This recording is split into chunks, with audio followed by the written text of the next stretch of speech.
Welcome to my channel. If you would like to know how I made this delicious looking cake, just keep watching. If you are new to my channel, hi, welcome. I appreciate you watching my videos. It would help me a lot if you hit that subscribe button and the notification bell. That way you don't miss any of my future video uploads. Also, you would do me a big favor if you could share my videos and have your friends and family subscribe to my channel as well. So yeah, let's get started with the baking process. I'm not sure about most of you, but I like to peel my carrots.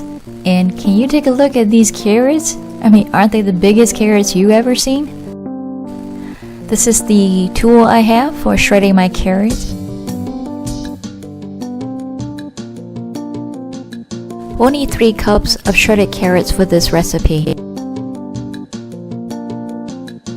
I like to use honey to sweeten my baked goods. Add 3/4 cups of honey into 4 eggs that are at room temperature. Mix this at high speed for about 3 to 4 minutes until it is thick and fluffy. Next, we'll add 1 cup of coconut oil and slowly drizzle it into the batter as you mix it in a medium speed.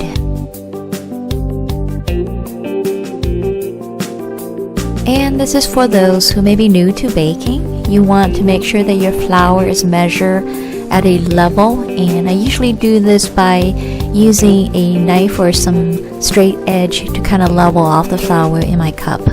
Put 2 cups of all-purpose flour in a separate bowl. Add 1 teaspoon of baking soda, 1/4 teaspoon of baking powder, and using a hand whisk, slowly just mix the flour mixture together. Now add a small amount of the flour mixture into your batter. Then mix it at a medium speed until blended. Do this in small amount, maybe in 4s, until your batter is mixed well. Making sure you scrape the sides to get all the dry flour in.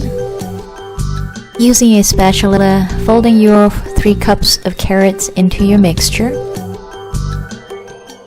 Now add 1 cup of chopped walnuts. And we are ready to bake. If you are new to my channel, I bake in my rice cooker. I do like to spray it with a little bit of Pam. You can use butter or oil. Uh-oh, I was supposed to only pour half of the batter in here. We're making a 2-layer cake. That's why I need to divide the batter in half. But no problem, we just take some out, and now I'm down to line 2. Let's start baking. Plug in your rice cooker and get that first cook in. And for those new to my rice cooker baking videos, the rice cooker will stay in this cooked state for about 5 minutes, then go into the warm state. And this is completely normal, and let me explain why. You know, when you're cooking rice, there is a lot more water in the rice cooker, so it just keeps cooking until the liquid is evaporated. But with baking, we have a limited amount of liquid. The rice cooker will go into this warm state to cool down because of the limited liquid. And this is great because during this warm state, your cake is still baking.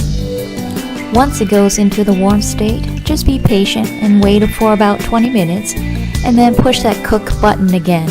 If the cook button will not stay on when you push it, that just means it needs more time to cool down, so just wait a bit longer and then repeat the whole process until your cake is baked.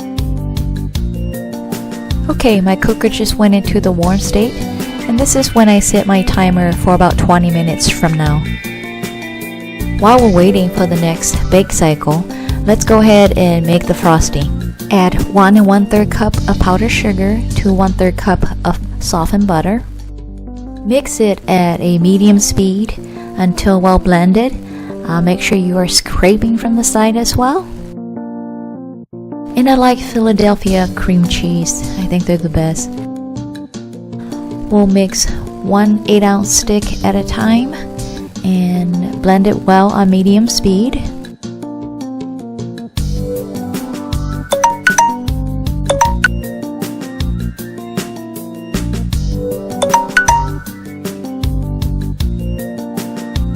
It just went through the third cycle, so I'm going to check to see if it's done yet.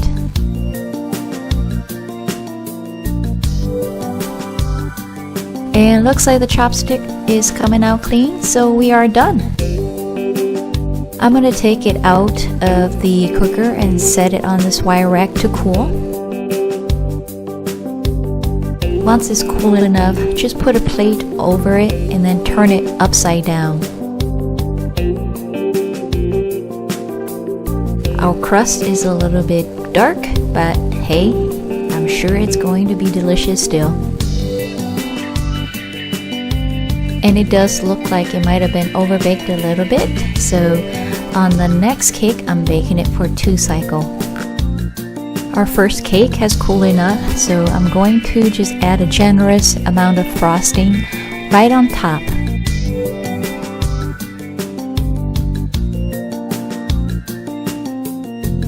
Then go ahead and take your second cake and just put it right on top of your current one.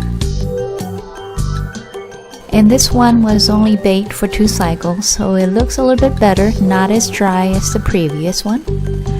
Aren't these beautiful?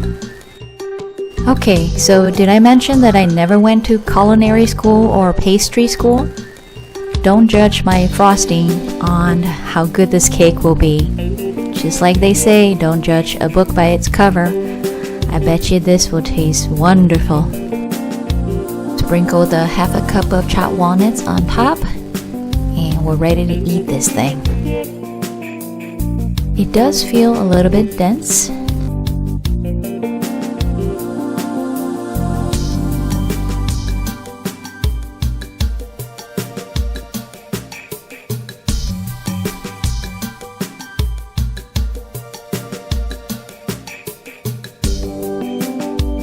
Let's go ahead and plate.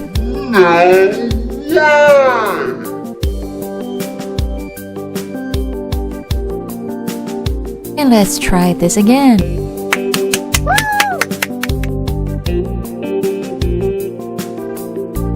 I just want to say this was the best tasting cake I've ever made.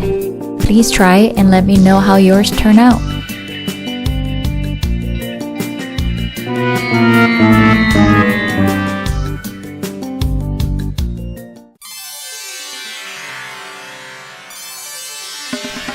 Thank you for watching my video. I hope you liked it. Please give me a thumbs up below. And as always, please subscribe, hit that notification bell so that you don't miss any of my future video uploads. And if you could, ask your friends and families to also subscribe to my channel, share my videos, and until next time, I'll see you later.